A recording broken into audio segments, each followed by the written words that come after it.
어느 한 가난한 선비가 있었습니다. 너무 가난해서 쌀독이 매번 비워지고 처자식이 굶어서 매우 힘든 일들이 계속 반복되는 삶을 살았습니다. 그런데 그 선비 옆집에는 큰 부자가 살았습니다. 그래서 이 선비는 그 부자를 찾아가서 어떻게 하면 부자가 되는지를 물어보았습니다. 그랬더니 이 부자가 낮에 오지 말고 밤에 몰래 오라는 것입니다. 그래서 밤에 몰래 찾아갔습니다.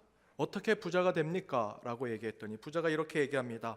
당신 선비들이 지키는 인의 예지 신을 다 버리십시오. 그러면 부자가 될 수 있습니다. 라고 이야기합니다. 그 이야기를 듣고 선비는 집으로 돌아와 차라리 쌀떡이 비어 있는 것에 감사하며 살았다고 합니다. 여러분, 부자가 될 수 있습니다. 세상적으로 성공할 수 있고 세상적으로 복된 삶 살 수 있습니다. 그러나 부자가 되고 성공하는 삶을 살 때 반드시 하나님과 세상 앞에 떳떳하고 정직한 부자가 되시고 또한 성공하시기 바랍니다. 사단은 끊임없이 우리에게 거짓과 술수로 부자가 될 수 있다, 우리에게 계속해서 성공할 수 있다라고 얘기합니다. 그러나 여러분, 속지 마십시오. 그런 사단의 유혹을 이겨내야만 참된 교회, 참된 그리스도인이 될 수 있습니다. 우리 옆에 있는 분들과 이렇게 인사 나누기를 원합니다. 떳떳한 하나님의 자녀가 됩시다. 떳떳한 하나님의 자녀가 됩시다. 여러분, 부자 되십시오. 성공하십시오. 그러나 하나님과 세상 앞에 떳떳하고 정직한 부자와 성공을 이루시는 여러분이 되시기를 바랍니다. 오늘 사랑의 회복 6번째, 우리는 어떻게 함께 할 수 있는가라는 제목으로 함께 말씀을 나눠보고자 합니다. 기원 후 AD 325년 니케아 공의회에서 정해진 정통적인 교회의 4가지 표지를 이렇게 얘기합니다. 교회는 하나여야 한다. 교회는 거룩하여야 한다. 교회는 보편적이어야 한다. 교회는 사도적이어야 한다라는 것입니다. 그런데 2000년 동안 이 4가지 교회의 표지와 특성이 종교개혁 이후로 변하게 됩니다. 여러분, 종교개혁이 무엇입니까? 로마 카톨릭이 문제가 있어서 새롭게 교회를 세우자 아닙니다. 종교개혁은 초기에 초대 교회의 그 본래의 교회 정신을 회복하자는 것입니다. 성경과 말씀에 나와 있는 교회의 본질을 회복하자는 것이 종교개혁이었습니다. 그 종교개혁 이후로 교회의 특성은 조금씩 달라집니다. 더불어 21세기에 복음은 서구 유럽 사회를 중심으로 있는 것이 아니라 세계 곳곳으로 복음이 전파되었습니다. 이제 기독교는 세계의 종교가 되었습니다. 그러면서 21세기의 현대교회는 4가지 전통적인 교회 표지, 이 특성에만 머무는 것이 아니라 더불어 그곳에 가려져 있고 숨겨져 있던 또 다른 4가지 교회 표지를 이야기합니다. 교회는 하나여야 하지만 더불어 다양성을 가져야 한다라는 것입니다. 또한 교회는 거룩하지만 더불어 은사적이어야 합니다. 또한 교회는 보편적이지만 더불어 지역적인 교회가 되어야 합니다. 마지막, 교회는 사도적이지만 예언자적인 교회가 되어야 한다는 것입니다.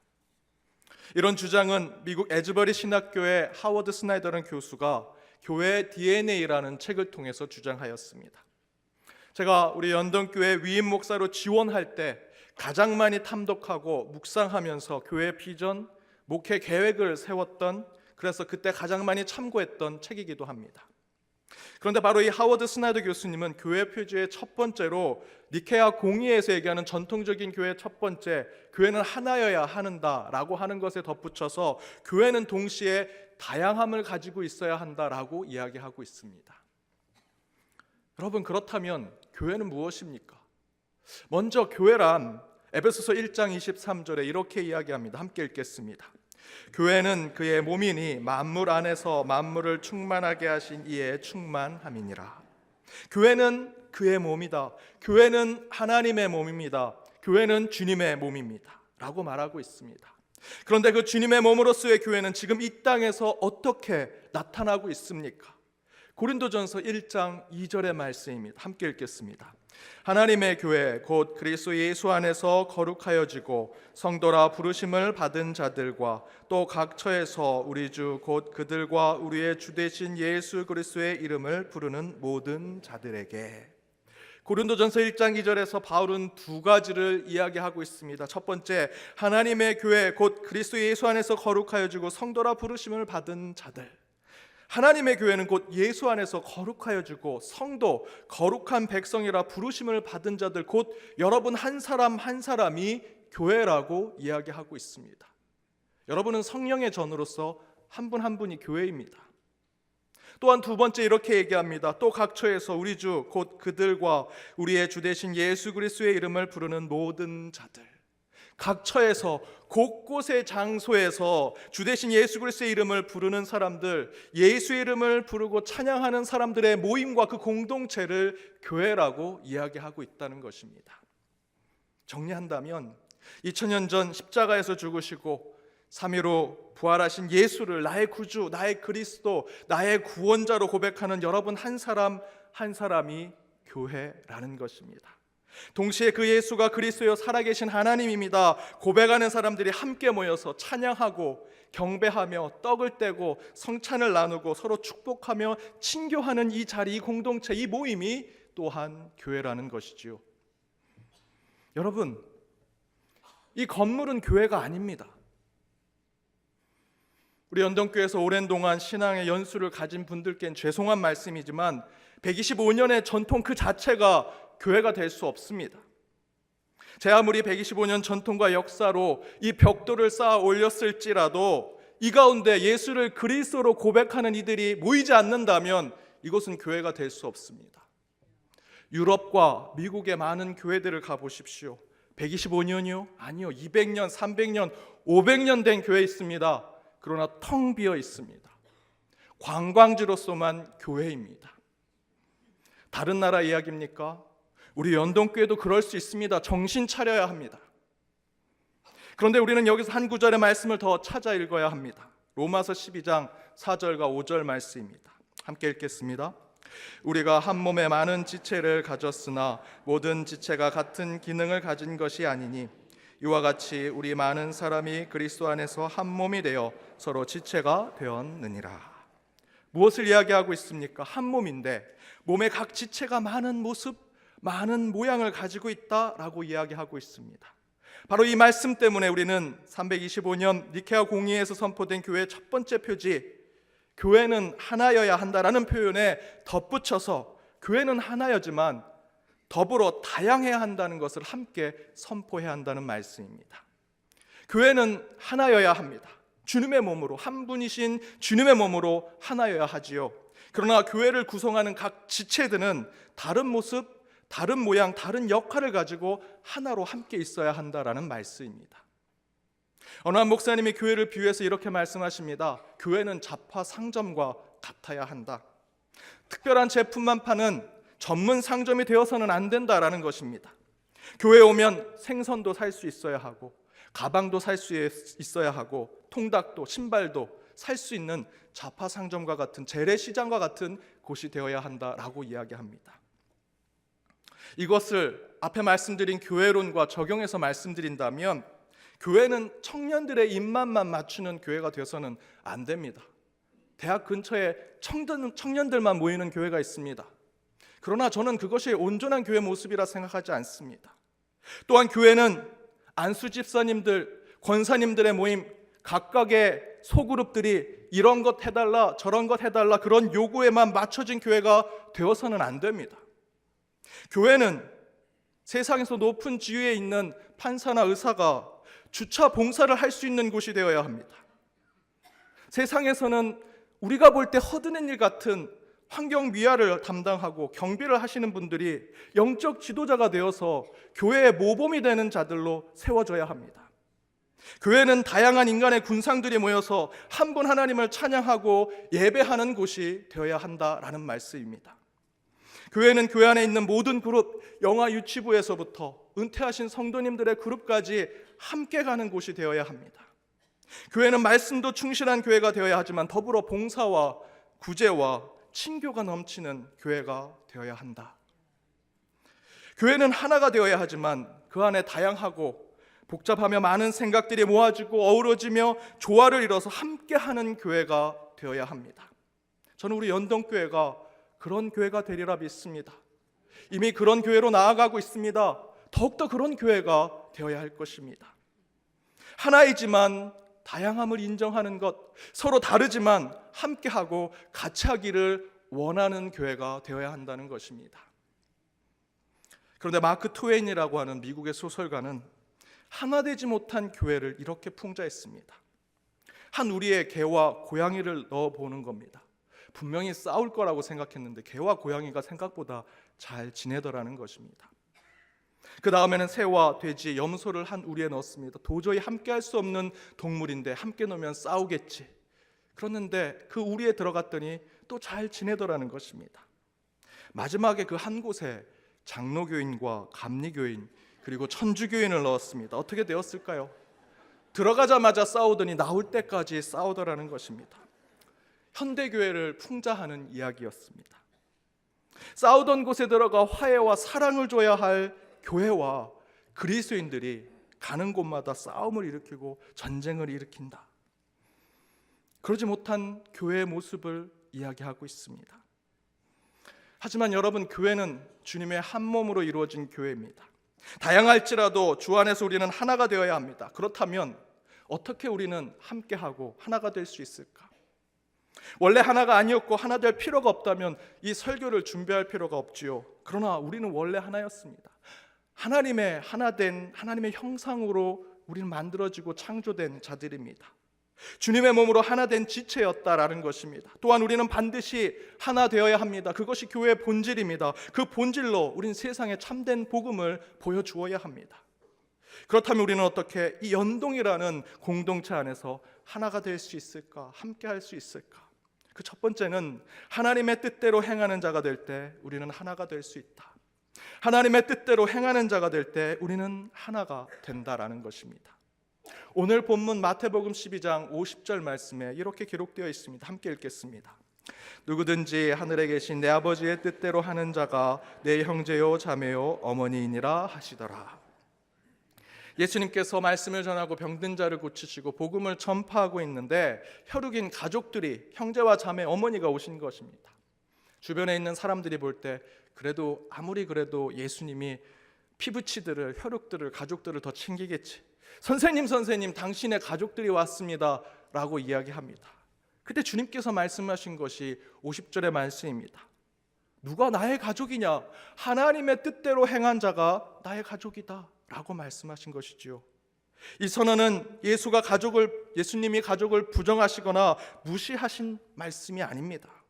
당시 사회적 편견을 깨고자 하는 예수님의 특유의 수사법적인 어법 중에 하나였습니다. 당시 유대교 사회는 혈통과 관계를 중시하는 사회였습니다. 누구 라인에 서 있는가? 내 이름이 어느 족보에 올라가 있는가? 유대인이냐 이방인이냐? 너무도 중요한 것이 그들에게는 매우 중요했습니다. 그런데 예수님께서는 바로 그런 사회적 통념과 질서를 깨고 혈통과 관계, 무슨 라인과 어떤 출신보다 더 중요한 것은 하나님의 뜻을 지키는 자, 하나님의 뜻대로 행하는 자, 바로 그들이 우리의 가족이다, 우린 하나 될 수 있다 라고 말씀하고 계신 것입니다.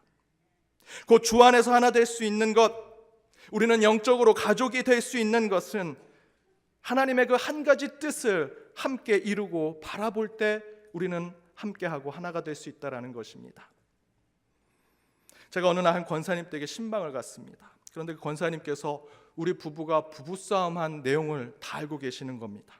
깜짝 놀라서 어떻게 아셨습니까? 물었더니 우리 딸이 말을 배우기 시작하면서 그 권사님께 우리 부부싸움한 얘기를 다 얘기해 주는 겁니다. 여러분, 제발 부탁드립니다. 우리 목회자들 자녀들에게 엄마 아빠 부부싸움 하지? 이런 거 물으시면 안 됩니다. 우리 목회자의 가정, 자존심, 사생활 우리 성도님들이 지켜주셔야 그 성도님들의 신뢰와 믿음으로 저희들이 목회를 잘할 수 있습니다. 저희 교회 밖에 나가면 아무것도 아닙니다. 교회에 있으니까 여러분들이 목사님 존경해 주시고 사랑해 주시는 거지, 여러분이 신뢰를 주시고 믿음을 주셔야만 저희들이 바로 목회할 수 있습니다. 아무튼 저희도 부부싸움 합니다. 그런데 저희가 거쳐간 교회마다 성도님들이 우리 부부를 보고 참 금슬이 좋다, 사이가 좋아 보인다 라고 말씀하십니다. 저희도 여러분처럼 똑같이 부부싸움을 하고 한쪽이 삐지면 말도 안 하고 저 같은 경우에는 단식 투쟁도 하기도 합니다.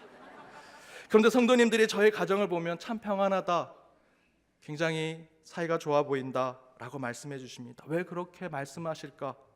하루는 제가 깊이 생각해 보았습니다. 제가 내린 결론은 저희 부부가 다른 것은 몰라도 하나님 뜻 앞에서는 한 곳을 바라보고 있더라라는 것입니다. 저는 솔직히 제 아내랑 결혼하고 3달쯤 지났을 때 이 아내가 나랑 다르구나라는 것을 깨달았습니다. 그래서 조금 힘들었습니다. 그래서 같이 사역하는 선배 목사님들께 물었습니다. 제가 3개월쯤 지났는데 제 아내랑 많이 다른 것 같아요. 그랬더니 그 목사님들이 야, 참 오래 늦게 깨달았다. 난 일주일 만에 깨달았다. 난 신혼여행 가서 깨달았다라고 말씀하십니다. 그런데 우리가 다른데 어떻게 함께 살 수 있을까? 그리고 나름 행복하고 평안한 가정을 이룰 수 있을까? 잘 생각해 보니 저희 부부는 다른 일에 대해서는 양보하지 않습니다. 치열하게 싸웁니다. 자녀 양육에 대해서, 재정 관리에 대해서, 음식 메뉴를 고를 때도 서로 다른 거 고르려고 합니다. 그런데 하나님의 일, 교회 일에 대해서는 제가 근심과 걱정을 함께 이야기하면 같은 마음으로 기도해 줍니다. 마치 내 일처럼 서로 걱정해주고 고민해주고 그 교회 일에 대해서, 하나님의 일에 대해서 함께 하려고 한다라는 것입니다. 적어도 저와 제 아내는 하나님의 일, 교회 일에 대해서는 한 곳을 바라보려고 노력합니다. 이로 해서 우리는 하나님의 뜻대로 행하고자 한다라는 것이지요. 옆에 있는 현수막을 한번 보십시오. 2월 설교 시리즈 현수막입니다. 아래 그림에 한 가족이 벤치에 앉아서 한 곳을 바라보고 있습니다.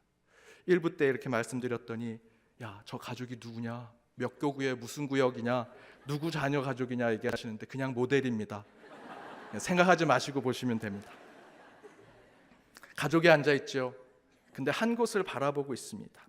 아무리 가족이라고 해도 우리는 서로 다른 생각, 다른 판단, 다른 행동을 하고자 합니다.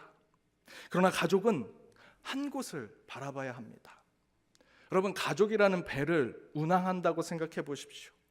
어머니와 아버지, 부모들, 또 자녀들 서로 다른 모양의 노를 가지고 있습니다. 다른 무게의 노를 가지고 있고 다른 색깔의 노를 가지고 있더라도 노를 저어가는 방향은 한 곳이 되어야 합니다. 여러분, 그것이 가족입니다. 우리 교회가 어떻게 하면 하나가 될 수 있을까? 가장 먼저는 우리 안에 하나님의 뜻, 하나님의 계획, 우리 연동교회를 향한 하나님의 비전을 함께 찾아야 합니다. 그리고 우리는 서로 가진 하나님이 다르게 주신 재능과 역할과 재물과 능력과 나이와 신분, 생각과 기준이 다를지라도 연동교회를 향한 하나님의 하나된 비전과 그 꿈을 향해 함께 나아갈 때 우리는 한 가족이 되고 함께 할 수 있는 것입니다.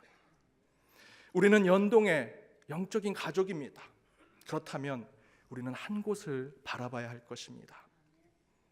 두 번째, 우리는 어떻게 함께 할 수 있을까?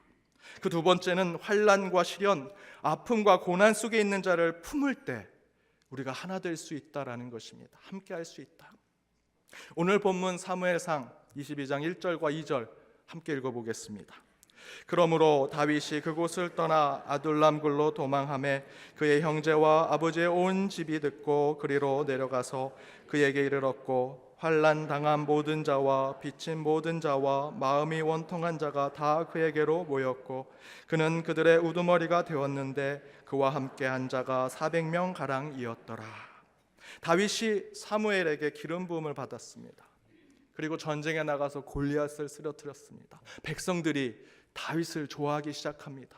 사울은 천천히요, 다윗은 만만이다 찬양을 받으면서 다윗의 인기가 올라갑니다. 그러자 사울왕은 시기와 질투를 해서 다윗을 궁으로 불러서 죽이려고 합니다. 그것을 눈치챈 다윗이 도망을 치게 되죠. 도망을 칠 때 유다의 원수였던 블레셋으로도 피신을 하고 도망을 칩니다. 그러던 중에 다윗은 광야 한복판에 서게 됩니다. 그때 오도 가도 못하는 상황 속에서 거렁뱅이, 거지들, 산적들, 유배당한 사람들, 버림받은 사람들이 오는 아둘람 굴에 이르게 됩니다. 그러나 성경은 오늘 읽었던 본문 말씀 이후의 말씀을 읽어보시면 다윗이 그 버림받은 땅, 버림받은 사람들이 모여있는 아둘람 굴을 통해서 그 사람들과 의기투합해서 재기에 성공하는 이야기를 보여줍니다. 오늘 본문에서 다윗은 도저히 함께할 수 없는 아둘람굴의 사람들과 하나가 되어서 큰 공동체를 이루는 모습을 보여주고 있습니다. 그 이유를 사무엘상 22장 2절에서는 이렇게 표현합니다. 환난당한 모든 자와 빚진 모든 자와 마음이 원통한 자가 다 그에게로 모였다. 다윗이 그냥 아둘람굴에 오니까 와, 다윗이다, 사울은 천천히요, 다윗은 만만이다, 그렇게 백성들이 신송했던 그 다윗이 우리에게 왔구나, 이제 다윗을 왕으로 모시고 우리의 지도자로 모셔서 우리가 하나 되자, 공동체가 되자라고 하였을까? 아닙니다. 아둘람굴에 있는 사람들은 상처가 깊은 사람들입니다. 육체적으로 너무 아파서 소망이 없는 사람들입니다. 의사도 없고 약이 없는 곳입니다. 죽을 날만 바라보고 가는 사람들입니다. 억울하고 원통한 일을 많이 당해서 의심이 많은 사람들입니다. 그런데 그런 사람들이 바로 다윗을 쫓았겠습니까? 다윗이 그곳에서 지도자가 될 수 있었던 것은 의심 많고 소망 없고 아무 생각이 없는 그 사람들 가운데 다윗이 그들을 품어 안고 그들의 눈높이로 내려가 그들을 사랑하고 이해해주고 그들을 인정했기 때문에 그들은 다윗을 지도자로 생각한 것입니다. 그래서 그들은 아둘람굴의 공동체가 되었습니다. 우리가 하나 될 수 있는 이 영적 방법은 위대한 리더, 위대한 지도자 하나 세워놓고 그를 쫓아가자, 그를 따라가자 하는 것은 여러분 신앙의 방법이 아닙니다. 도리어 그 반대입니다. 그 공동체에서 가장 큰 환난을 겪고 어려움 속에 빠져 있으며 육신의 아픔과 마음의 상처가 깊은 자들, 그래서 오히려 우리 교회나 공동체 입장에서 보면 야, 그 사람만 없으면, 그 그룹만 없으면, 그들만 없으면 좋겠는데, 걸림돌처럼 느껴지는 그 대상들, 우리 주변의 약자들과 아픈 자들, 도리어 그들을 품어 안고 그들을 치유하며 회복시키고 갈 때 우리 신앙 가운데서 우리는 하나가 될 수 있고 참된 공동체를 이룰 수 있다라는 것입니다. 그것이 다윗이 보여준, 그리고 다윗과 함께 공동체를 이룬 아둘람굴의 역사입니다. 약한 자를 끌어하지 않고서는 절대로 우리는 하나 될 수 없습니다. 밑바닥에 있는 사람과 함께 가지 않고서는 절대로 하나님이 원하시는 교회를 이룰 수 없습니다. 제가 연동교회 담임으로 왔습니다. 나를 따르십시오, 제가 깃발을 꽂고 여러분 이곳으로 가셔야 합니다 라는 것으로 목회적 지도력을 발휘할 생각이 없습니다. 저는 이 아둘람굴의 역사를 저의 목회적 지도력으로 삼고자 합니다. 가장 밑바닥에 있고 상처받아 고통받고 있고 육체의 질병으로 늘 숨어 지내는 성도님들을 품어 안고 그들의 눈높이에 내려가서 그들과 사랑과 이해로 그들을 인정하면서 함께 가고자 하는 목회자의 모습을 여러분께 보여주고 싶습니다. 한 선교사님이 아프리카에서 학교를 세우고 선교 사역을 하셨습니다. 하루는 학교 운동회를 열어서 달리기 시합을 하고자 합니다. 그 아프리카에서 잘 먹지 못하는 딸기를 가져왔습니다. 가장 먼저 경주에서 이긴 자에게 그 딸기를 주기로 했습니다. 그리고 경주를 시작해서 열심히 달리는데 가장 먼저 온 그 친구가 결승점을 통과하지 않고 아이들을 기다립니다. 그리고는 아이들이 함께 왔을 때, 어린아이 또 달리지 못한 아이들이 다 함께 왔을 때 함께 결승점을 통과하고는 그 딸기를 앞에 두고 다음과 같이 발을 모아서 함께 앉아 있습니다. 누가 가장 먼저 왔습니까? 모두가 함께 그 딸기에 가장 가까이 와 있습니다. 그 모습을 보고 선교사님이 야, 빨리 들어가서 먼저 딸기를 차지하지 왜 너희들 그렇게 같이 와서 그렇게 앉아있니? 라고 얘기했더니 그 아이들이 이렇게 얘기합니다. 우분투. 내가 1등을 해도 다른 친구들은 슬픈데 나만 기분 좋을 수가 있겠습니까? 그래서 우리는 모두가 함께 1등이 되기로 했습니다. 여기서 우분투라는 뜻은 아프리카 코사어로 우리가 있기에 내가 있고 내가 있기에 우리가 있다라는 뜻입니다. 함께 행복하고 함께 기쁨을 나누기 위해 그들은 함께 발을 모아서 딸기를 함께 같이 나눠 먹는 것입니다. 사랑하는 여러분, 우리가 어떻게 하나 될 수 있겠습니까? 어렵지 않습니다. 지금 여러분 옆에 앉아있는 성도님이 가슴을 치며 아파하며 눈물 흘리고 기도하고 있다면 그를 위해 함께 기도하고 그와 함께 신앙을 이어갈 수 있는 방법을 생각하고 행동할 때 우리는 하나가 될 수 있고 함께 할 수 있습니다. 육신의 질병으로 교회 일을 더하지 못해서 늘 미안해하고 죄송해하는 성도님이 있다면 내가 그 아픈 성도의 몫을 더해서 그분의 마음의 짐을 덜어드리고 부족한 것까지 채워가면서 함께 하나님께 영광 돌릴 때 우리는 함께하는 교회가 될 수 있습니다. 우리 연동교회는 우분투의 정신으로 하나가 되어야 할 것입니다. 여러분의 가정, 일터도 마찬가지입니다. 여러분의 가정과 일터에서 그렇게 앞만 보고 달려오셨다면 그 우분투의 마음으로 주변을 한번 돌아보십시오. 우리의 손이 필요하고 우리의 사랑이 필요한 자를 품어 안고 함께 가고자 할 때 분명히 주님께서 여러분의 삶, 여러분의 가정, 여러분의 일터 그리고 이 교회에서 주님께서 원하시는 그 일들을 이루시리라 믿습니다. 우분투의 마음으로 하나 되겠다는 마음으로 이 교회의 새로운 도약을 이루기를 원합니다. 그 마음으로 함께 주님의 은혜를 나누는 한 주의 삶이 되시길 주님의 이름으로 축복드립니다. 함께 기도하겠습니다. 우리를 하나 되게 하신 하나님 감사합니다. 오늘도 주님의 날을 맞아여 함께 모였습니다. 그러나 주님, 저희들은 하나 될 수 없는 죄인이며 다른 생각을 가진 사람들입니다. 그러나 십자가로 하나 되라, 주의 이름으로 하나 되라 하신 주님의 음성을 이 시간 듣습니다. 먼저 주님의 뜻대로 살아 한 곳을 바라보며 나아가는 연동의 가족들이 되게 하시고, 또한 아픈 자, 병든 자, 약한 자들을 끌어안아 조금은 듣고 조금 뒤처질지라도 함께 가고자 하는 마음을 품는 자들이 될 때 주님께서 이 공동체 위에 축복하여 주옵소서. 그것으로 부응하고 승리하는 저희들이 되게 하시며 그 가운데 하나님의 은혜를 체험하는 저희 모두가 되게 하여 주옵소서. 이 모든 간구 예수님의 이름으로 기도드립니다. 아멘.